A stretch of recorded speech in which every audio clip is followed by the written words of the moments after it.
The narrative around China is usually not that balanced. Brazil moves away from Chinese COVID-19 vaccine from your friends at the Wall Street Journal.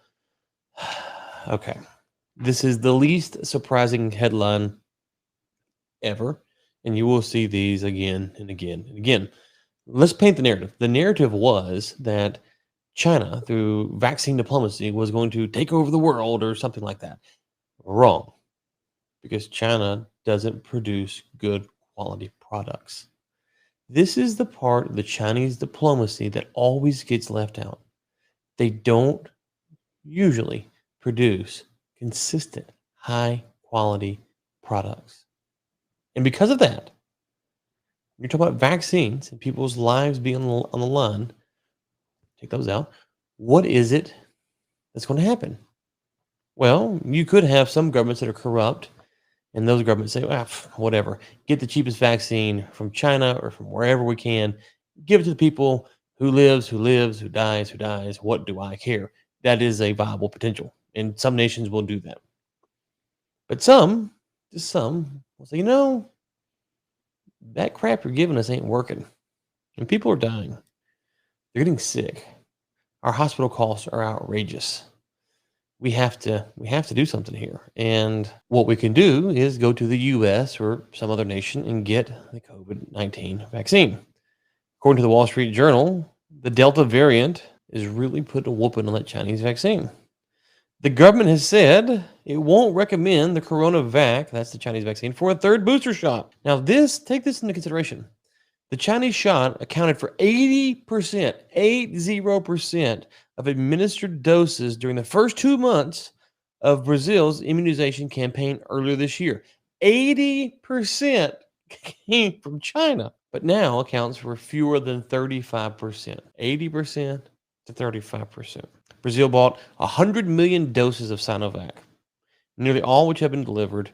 About 2/3 of Brazilians have had at least one vaccine shot, and just over a third have had 2 doses. They were going to purchase another 30 million Chinese vaccines. 30 million. Okay. So they had 100 million. They were going to buy another 30 million. But now, no, that seems to be off the table.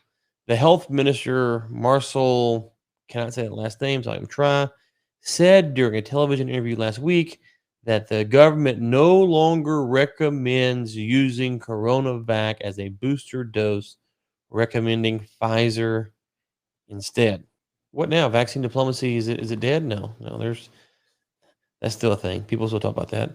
And listen, it's not saying that there's nothing good about the Chinese CoronaVac vaccine. According to the Wall Street Journal, it says while CoronaVac is highly effective at preventing deaths, it has one of the lowest efficacy rates among any COVID-19 vaccine for preventing symptomatic infections. There's 50.4%, according to final stage trials in Brazil.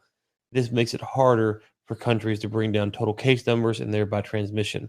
There's evidence it is less effective among the elderly, as little as 28% effective.